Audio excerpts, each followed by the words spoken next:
I'm Abby Kinney, and you are listening to Upzoned.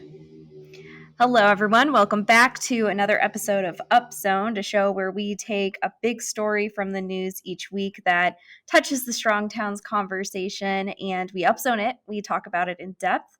I'm Abby Kinney, an urban planner in Kansas City, and today I am joined by Chuck Marohn, who has just got finished with a lot of travel. So I'm really glad you were able to make it today. Thank you. We'll try to make this easy on you. Hey, it's nice to be here for the people who are maybe watching this by video. I've got like the hoodie and the hat is like travel gear because I got up brutally early and flew back to Minnesota and then got a long drive and it's nice. I'm glad I could make it. Let's just put it that way. I'm glad you could too. Especially because we're covering a story today that hits very close to home for me. Published in the Kansas City Star by Kason Bayless and Jonathan Shorman. This article is entitled "Missouri Governor Parson Wants $859 million to expand I-70." So if you can believe it, the state of Missouri somehow has a $6 billion budget surplus due to an increase in tax revenue and unspent federal aid. And recently, in the State of the State address, the governor of Missouri has announced that he wants to spend $859 million to expand the I-70, which is the major transportation route that connects Kansas City and St. Louis on the east-west ends of the state. And basically, the city of Columbia is right in the middle of that span of interstate.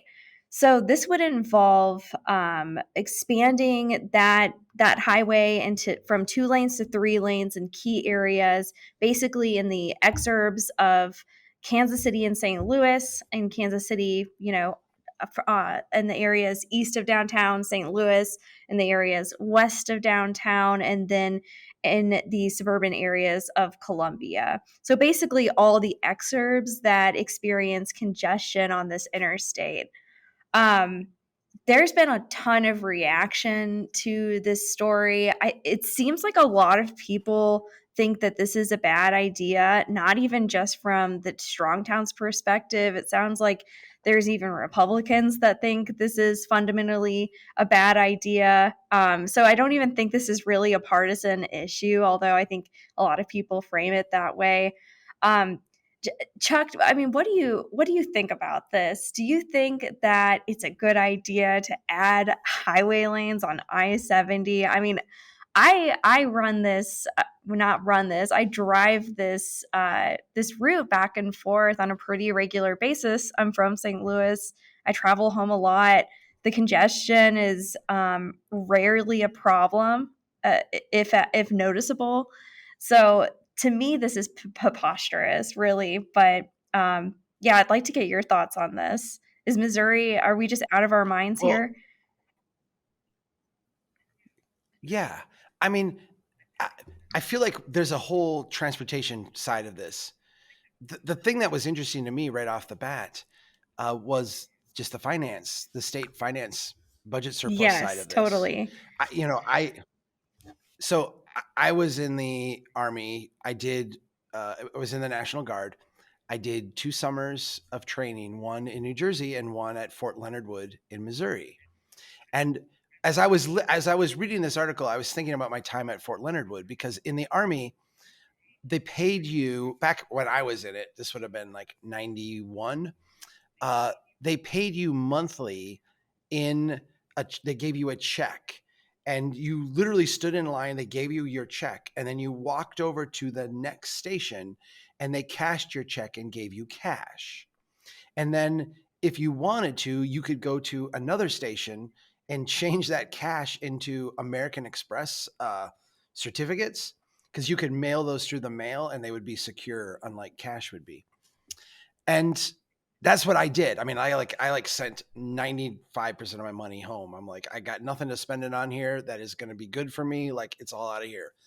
But so many soldiers and a lot of people who quite frankly had never had like that much money in their pocket at one time to begin with, uh, just went out and blew it on like everything. And you had like one big party weekend, like a big bash, like, hey, just making it Mm-hmm. rain. And it was a crazy time. And I remember feeling bad. I feel like, I can't tell you what to do, friend. You're my brother, you're my friend, you're like here with me. I can't tell you how dumb this is, but my gosh, this is really, I kind of felt bad for him because I'm like, you're going to really regret next weekend when you don't have that beer and you don't have that liquor and you don't have that woman and you don't have like whatever you were after. It feels to me like, and states get themselves into this situation, but it feels to me like the governors is like, I got money. I need to find something to do Yeah, with it. Right. totally. And my constituents are these like suburban commuters. Maybe I know and recognize the transportation part that this actually is not going to help their lives. But if I throw hundreds of millions of dollars at it, I can really pretend like I'm doing so. I can make it rain in those places, Mm-hmm. and that is going to help. And it makes me feel bad. Not really. I mean, for the governor, kind of, but like it just makes me feel bad for Missouri because Missouri is a great state, and budget surpluses are always followed by budget deficits. I don't know why. In the article, they're like, we predict really healthy budget receipts for the next coming year. Yeah. Like, why? Unemployment is starting to creep up. Thousands of people are being laid off from their jobs. We have really high inflation. We're in a very like precarious economic position.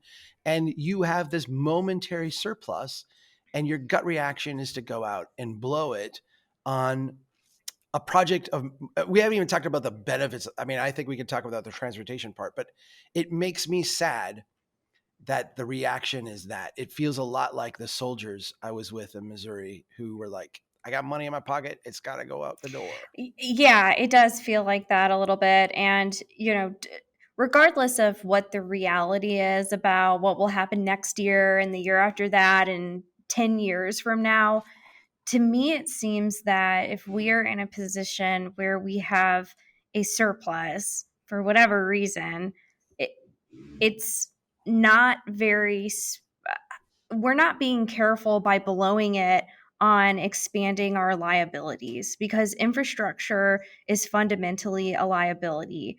We can add lanes and add a lot of lanes on all these highways, but we're going to need to pay for that in the long run. And investing it in things that don't actually create assets and support economic development and additional tax revenue, it just doesn't seem wise. And it would seem like the better approach would be to take that money and reinvest in places that already exist, like supporting economic development in already established places or partnering with the private sector to achieve economic or business or housing needs in existing places rather than to simply expand highways. And, by the way, when we expand highways, what do? We build more and more suburbs. We just don't need to keep doing that because when we do that, we're just building so much in terms of liabilities and we're just spreading out and making our tax base so inefficient. So from an efficiencies and economic perspective, that's why I don't think it's a partisan issue because I'd love to see people who are Republicans in Missouri actually understand these kinds of issues and understand the inefficiencies that are created by simply blowing money on highway expansion, especially for congestion issues that are barely an issue. And I mean, I've driven this at all different times of the day and week. I know I 70. This is a non-issue. It really is.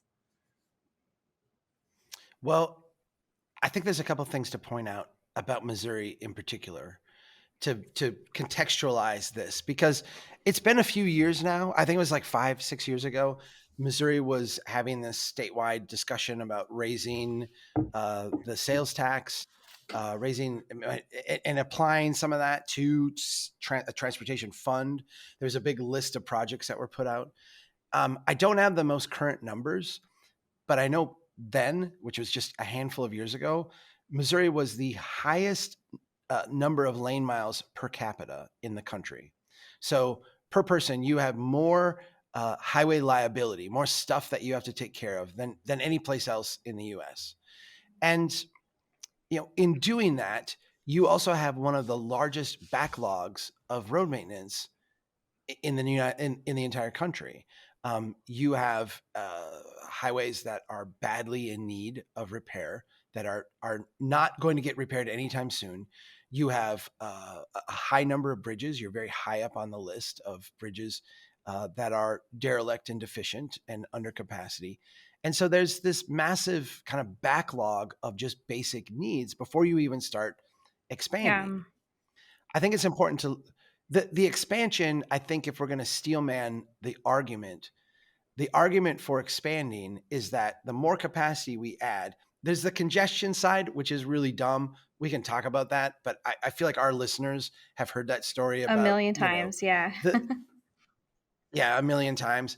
But the steelman version of the economic argument is that we expand the highway, that opens up more land for development. More land is now going to be accessible for development. And because of that, people who own that land will become wealthier. People will buy that land and they will be able to convert it into homes and businesses. And the next round of Costco's and Walmart's and gas stations and drive-through franchise restaurants, you get the next like iteration of exurban prosperity that we've seen in Kansas City. And that's how we're going to perpetuate this growth machine that is the Missouri experience. And I get that narrative, right? The problem is that it runs into this like math reality that we have shown as specifically in the Kansas City area. Urban 3 has done these amazing studies. The city has got this data. The Kauffman Foundation was part of putting this data together. We put together a 16-part series that showed how, in part, this exurban development is robbing the Kansas City region of its economic vitality. It is literally costing multiple dollars for every dollar you receive in benefit. And, the idea that this would be the governor's economic strategy is, I was going to say disappointing, but I think absurd is the better, result. Like the math, the data, the lived experience, like however you want to measure it, it doesn't add up in any kind of fiscally responsible way. So why is the government in Missouri, Republican, fiscally, financially conservative, billing themselves as fiscally prudent, tipping the scales for a certain class of developer, a certain class of land speculator, a certain style of development, as opposed to, in a sense, letting the market decide where development should happen, which, if we step back and look, the market has been shifting to the core neighborhoods of Kansas City where the opportunities are better, the returns are better, and the infrastructure is already in place. Well, that's interesting. There's a lot that you could say about that, but I will say that I think that there's probably a pretty fundamental misunderstanding of what the market is and where it's heading, and how the public sector interacts with it. That the reason that we're getting exurb upon exurb upon exurb is because we're making these ginormous investments in our transportation infrastructure. And, like you said, those are liabilities, but it seems that the state broadly is not understanding those dynamics or thinking about or communicating those kinds of dynamics. They're seeing these highway expansions as an asset. And I think if we wanted to steelman the case, in addition to that, there may be a freight argument to make, getting goods across the state and into other states. I think that there's a quote in one article that we looked at. I'm not sure if it was this Kansas City Star one, but the governor does begin to make this like economic efficiencies case related to motorist safety. He says, we're concerned about motorist safety and that these inefficiencies are costly to our state economy, and we must invest to improve I-70. To those who say we can't afford it, I say we can't afford not to. Um, Oh, which yes. I, The the only thing we have to fear yeah, is congestion itself. yeah, The heroic yeah, I words. love it. Uh-huh. Yeah, I wonder who wrote that line because it is awesome. But I mean, he's trying to make this economic case, right? As somebody who's kind of probably wanting to be seen as prudent financially and making good economic development decisions. I feel like that's kind of his I don't know, his thing. Like that's kind of how he would like to communicate.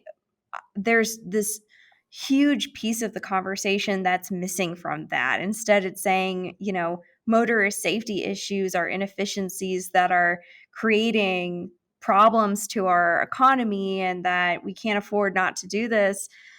Even if you wanted to, even if congestion was the thing causing motorist safety issues, like expanding lanes and spending all this money, I bet you there's issues with exit ramps that would be cheaper to fix that would probably address these issues. There's probably interchange issues. I'm not a transportation engineer, but I bet you there are transportation engineers out there who can think of probably 1,000 different ways to address safety issues on an interstate that doesn't involve adding how many miles of highway lane is it? It's like 50, almost 60 miles of highway lane. So I don't know. It just, I feel like there's, with the state, there is this like misunderstanding of what the options are in the full picture. If we're trying to really be financially responsible as a state and prudent with our investments and create assets and economic development and lift up the private sector, whatever it is we're trying to do here. I don't know that adding lanes is the thing that's going to get us there. Well, let's just say that for what this is. I mean, this is a big government socialist, uh, control of the marketplace. This is not like a free Yeah. market response. And let's let's take this as like a market response. Okay, let's follow that down and let's say we're going to do this in a market oriented kind of way. I think the first thing that you would have to do to responsibly make the case that there's a market demand for this is actually toll, or better yet, congestion price I-70 today. You have congestion right now. Um, you don't have congestion throughout the day. You have congestion during peak periods of time. You're really just giving a big government handout subsidy to commuters, exurban commuters in specific, and land speculators in that part of the country. That is just government picking winners and losers, is what it is. If we want to have a market mechanism, let's toll this road, let's congestion price this road, and then let's use that revenue that we collect, because if there's enough demand for travel during peak times, let's use that money then to build this highway. Let's use that money to make other changes. Let's also allow the option in these places to respond to congestion in multiple ways. Let's make sure that the market can actually respond by building more homes in exurban neighborhoods, building more mixed use neighborhoods where you can walk and bike and not have to get in your car for every single trip.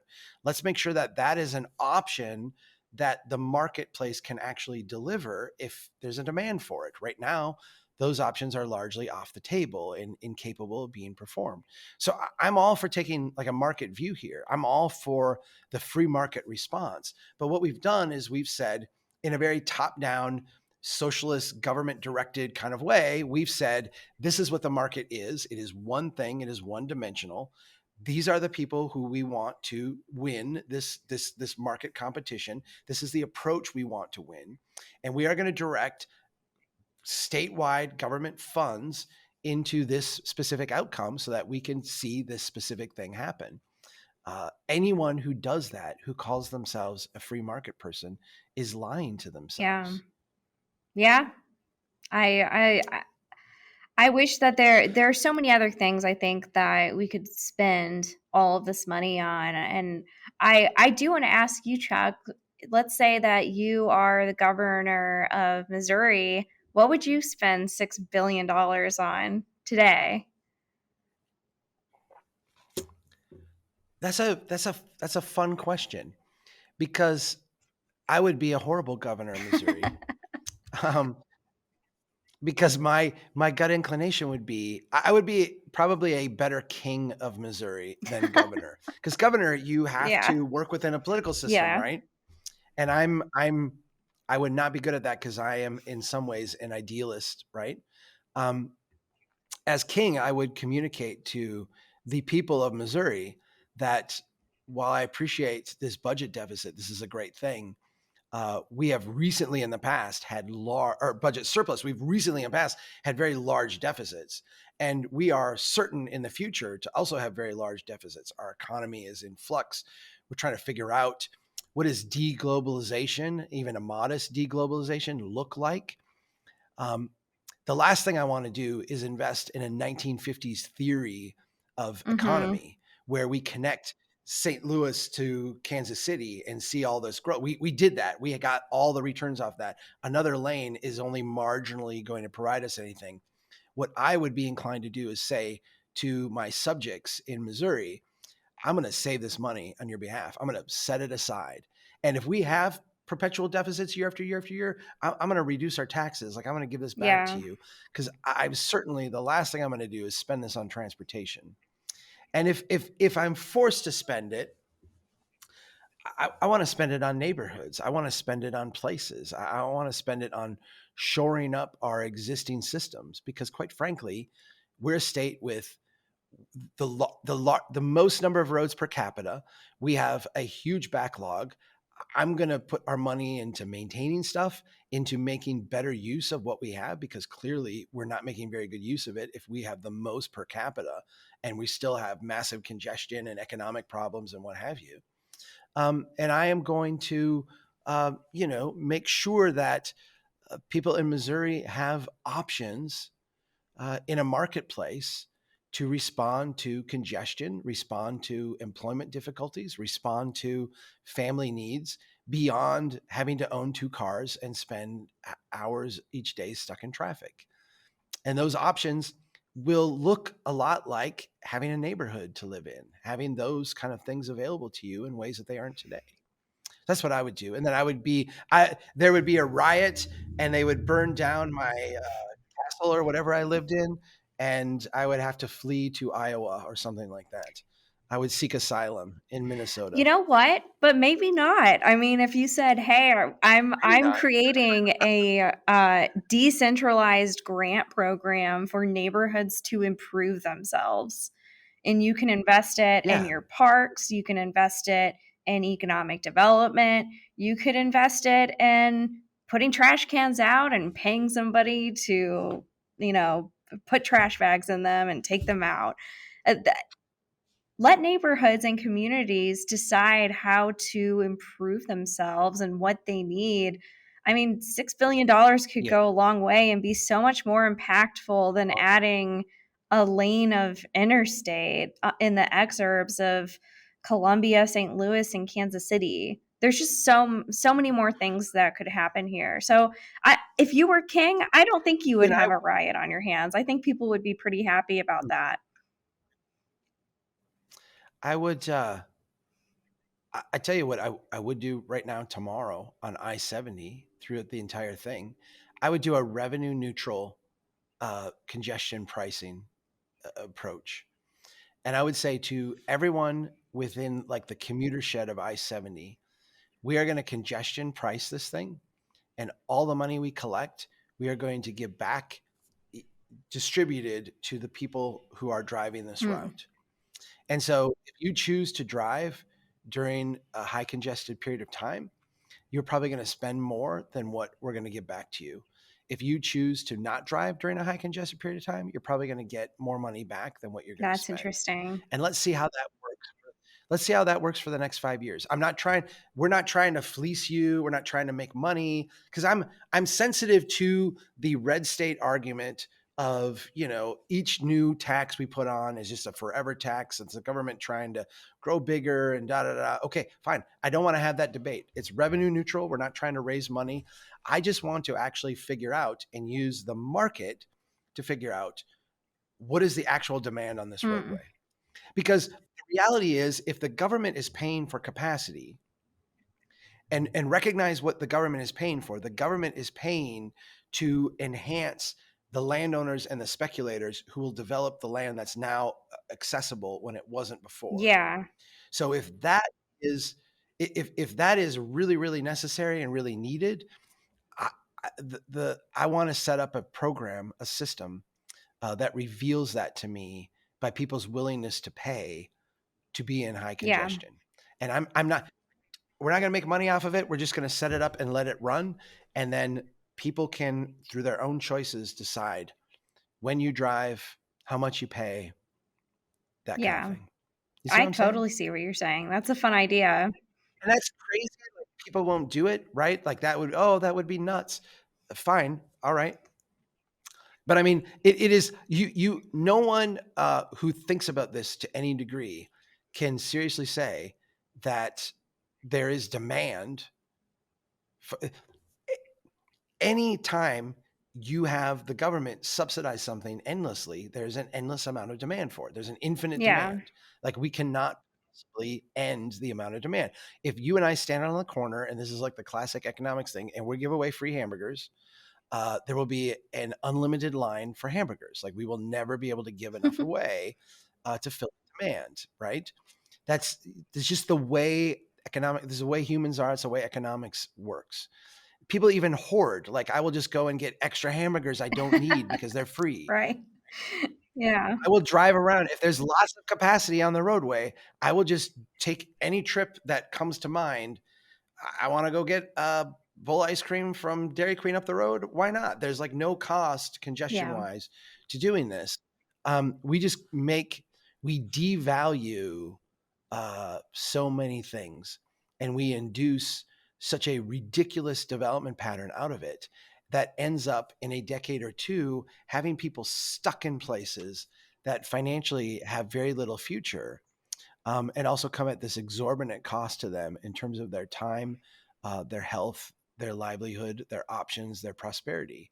And I feel like it's a sad trap we've gotten ourselves into. Well, I mean, you say having revenue neutral congestion pricing is this like pie in the sky crazy idea, but it also is crazy that we invest in transportation under this 1950s development theory, that it's going to be good for our economy, that it's a productive way to develop real estate and to spend taxes. I mean, this is a really unproductive proposal, in my opinion. And I sincerely hope that there are people, not just in the cities, but people who are in the conservative areas, rural areas, that understand that this is not an amazing way to spend our tax revenue. Right. Let me, because I think people will hear this and they'll hear me say, and you say a 1950s economic approach, and they'll think we're being just rhetorical, right? I'm literally talking about, in the 1950s, economists sat down and measured, when we connect Kansas City to St. Louis with an interstate, here's how much those places grow. And guess what? That was true, because prior to that, if you wanted to go from Kansas City to St. Louis, you had to get on a train, or you took a really, really long circuitous route. The interstate was absolutely transformative, connecting those two places. This is not what they have done. Is they take the economic insights from the 1950s and they apply them to this incorrectly. Because what this is not connecting two places. That was done half a century ago. What this is a modest enhancement to the commuting pattern of people who have chosen to live in the far exurbs. Yeah. And so you're not transforming the state. You're not making the drive between Kansas City and St. Louis any quicker. In fact, ultimately, as things develop and as people come out and start to build in these newly developed and open up lands, you're going to further bankrupt each of these regions while making congestion actually worse, making the travel time between Kansas City and St. Louis even worse than it is Yeah, today. and the congestion And will so, probably just shift. The minor I mean, it's really not extreme congestion. I mean, if you've been anywhere other than Missouri, it's not oh serious yeah, no, congestion. It's, it's not a big deal, but it will probably just shift down the road.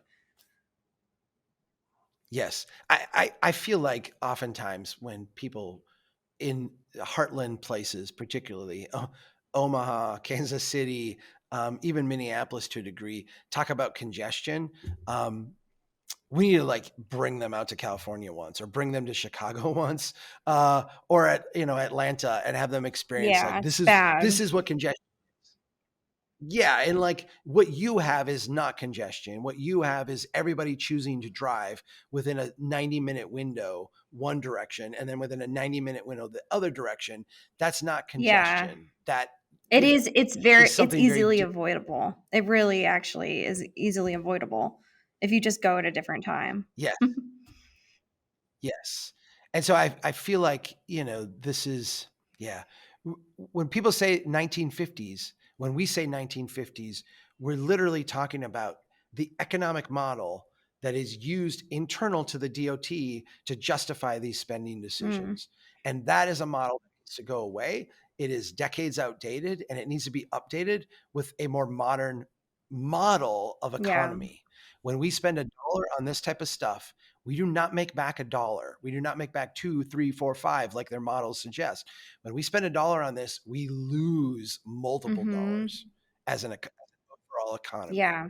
And our models today do not reflect that. I just wish there was a Because train along 70 between St. Louis and Kansas City.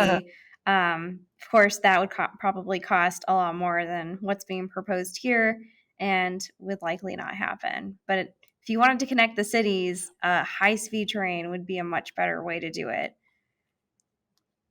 well, even a low speed train between Kansas City and St. Louis that was available for passengers that drop people off in advantageous places on both ends. And I'm not talking any stops in between. Maybe Columbia, I don't know, but you just 3 stops would be utterly transformative for the economies of those Yeah, places. If we're talking about economic growth, it would be utterly transformative if you could go from one to the other on a rail. we do have It Amtrak. It's it just would be huge. it's not a Yeah, it's convenient route. unreliable. It Yeah. doesn't. No, it's not. It's Yeah, not. I wish it was. And so, right, I wish it were too. Um, yeah, you, it, the trucking thing is an interesting one, because if the governor was saying we're going to build this new capacity and it will be in a sense reserved for trucking, in other words, we're going to replace what we're not capable of doing with freight today with automobile freight, so trucks, long haul trucks.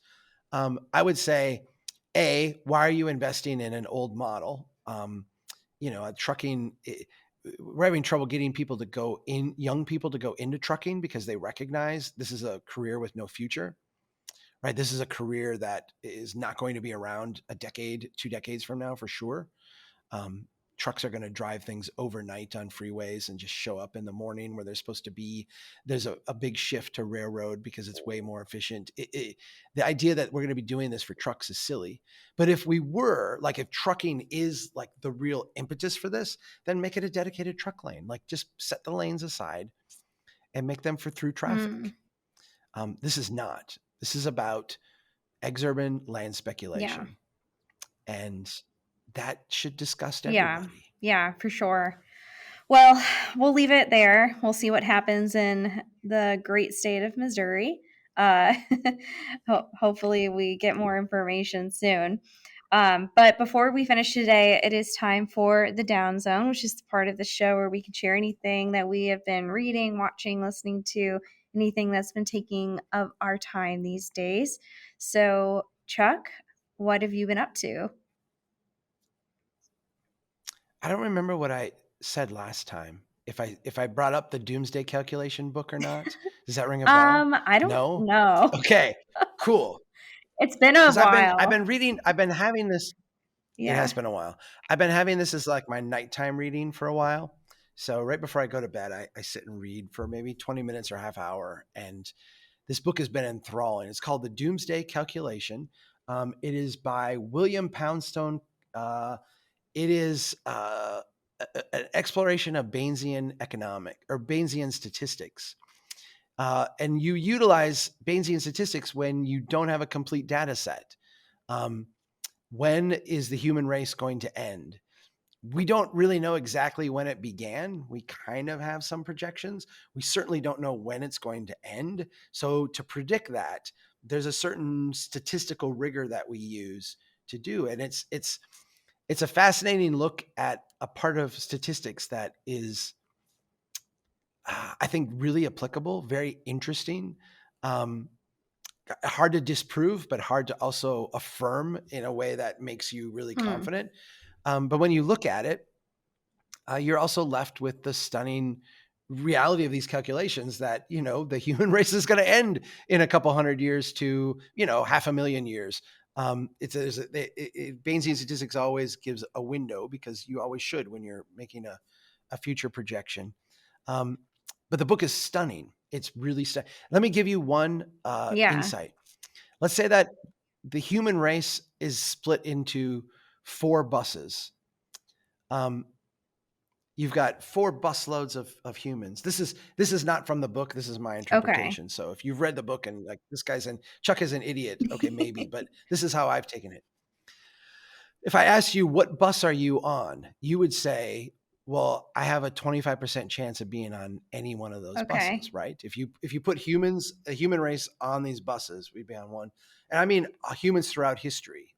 Put all of us that have ever lived into a bus, and you would say you have a 25% chance of being on any bus. But the reality is, and I'm counting as the first bus being like people born a long time ago, second bus, third bus, fourth bus being like the last bus. And when that bus goes by, humanity is Yeah. over. If you looked at this, you would have to say that it's not 1 out of 4. It's much, much different because the first bus would have like 1 person on it.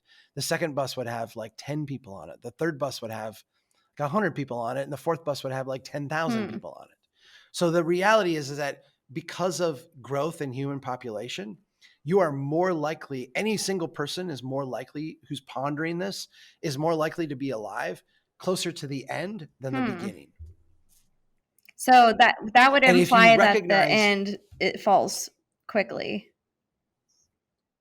yes, but if you recognize, yes, it doesn't, it doesn't. What it recognizes is that there's vastly more human beings alive today than there has ever.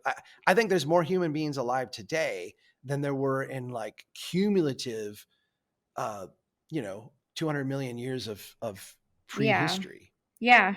Wow. right? Yeah. So if you just think like I am a human who is alive and asking myself this question, when is doomsday going to happen? You are more likely to be closer to the end than the beginning, just Hmm. statistically. Yeah, that's really Yeah. interesting. Well, that sounds like a pretty And so complicated read. Is it easy to understand or is it complex? I found it, I don't know. I found it easy to understand. It was one of those things where I'd just be like, oh, wow, that's a really deep Yeah. insight. I did go back a few times and reread some things because there were some, yeah, I guess there were some complicated notions in there that needed second and third readings to kind of suss out. But That seems yeah, like a you, book you, I'd need a you, sketchbook with or something just to draw out the ideas. yeah. Well, maybe we should Yeah, do that. statistics is very visual, I think.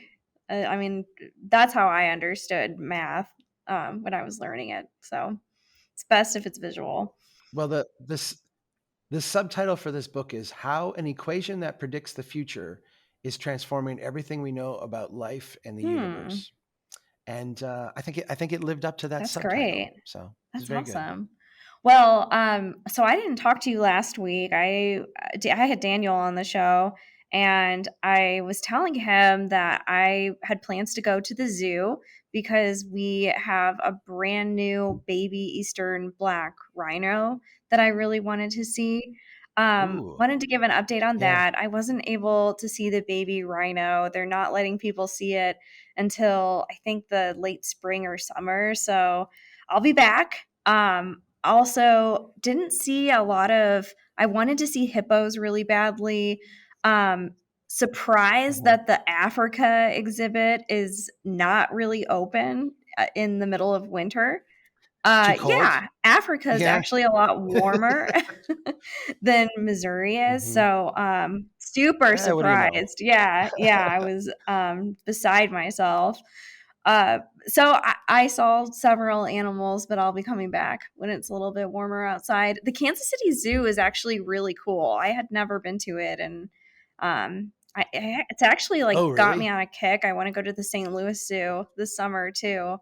I'm Okay. not really, I never really thought of myself as a zoo person, but it's kind of sad, but it also, it's just really cool to see these animals. So, I have been to both. The Kansas City Zoo is very nice. I mean, it is a very nice zoo. Um, so I don't have the same recollection of St. Louis. I don't want to badmouth them because I don't recall, but I do remember being impressed with the Kansas City Zoo. The kids really liked it, yeah, but we went in the summer when. it's very interactive. It's big. It's in a park. The animals seem to have tons of space to run around. The cheetahs look like they could almost jump over the walls, which was kind of scary, but I'm going to trust that they won't do that. Yeah, but I've heard great things about the St. Louis Zoo. I've been as a kid. I don't remember it. But I'm Yeah. pretty sure it's free and I've heard that it's good. Uh, Other than that, So oh, what's that? I was going to say last week on Friday, I was not here to record because we were having our board retreat. Strong Towns is run by a nonprofit board. They're my bosses. We get together once a year. Um, and we generally do it at Disney World. We spend, one day working and one day having discussions. And I brought them to Animal Kingdom, and it was 42 degrees. And we went on the safari ride. I don't know if you've ever been, but Yeah, I have. you go, they drive you through, and there's all the wildlife and zebras and hippos and alligators and elephants, and it's stunning, right? It's amazing. Um, and we did this ride, and none of the board members have been on it, and they thought, well, that was really cool. I'm telling you, like 90% of the animals were missing because it was so Yeah, cold. They they're weren't all there. inside. And I got done and I was really kind of disappointed. Like, well, that didn't go well, but they were all happy. They're like, oh, that was really great. Cause the landscape is really cool. And there were some animals out. Yeah, most of the So animals I, last week, I mean, it was 55 degrees. It wasn't super cold, but a lot of animals weren't out. I saw a tiger, I saw penguins, I saw cheetahs and mm-hmm, yeah, various animals, but like none of the monkeys were out. And the hippo is really why I came to the zoo. I really yeah, want to see a yeah, hippo, and it's actually the zoo has this like Africa exhibit, which you have to walk really far to even get to, and it's this loop, and the hippo is at the end of the loop. So literally, as far into the park as possible is where that hippo is. And I dragged my sister and husband all the way to the hippo exhibit, oh no. And you didn't and they know weren't until, out. They weren't oh, out. I'm Well, sorry. we had a great walk. It was just fun to be out, I think. They actually do have Yeah. it's like a ski lift. I don't know what they call it, but it goes from around that exhibit and it takes you across the park over all the animals. So It's like a yeah, a gondola. Yeah. gondola basically. Yeah. Yeah, yeah. So I'm looking forward to the summer. I'll be back. I want to see more of the animals. I'm kind of afraid of monkeys, so I don't Okay. really want to see Now I those, know, but really? Now yeah, I know what I'm we're not going a to big do. fan. Yeah, and I'm not a huge This is fan. what we're going to do the next time I'm in Kansas City. This is our Let's do agenda. it. Yeah, Um, that sounds awesome. That sounds great. We'll plan on it. Okay. Well, Okay. we'll Thanks, end it Abby. there. Thanks everyone for listening to another episode of Upzoned. Keep doing what you can to build a strong town. Thanks, Chuck. Bye.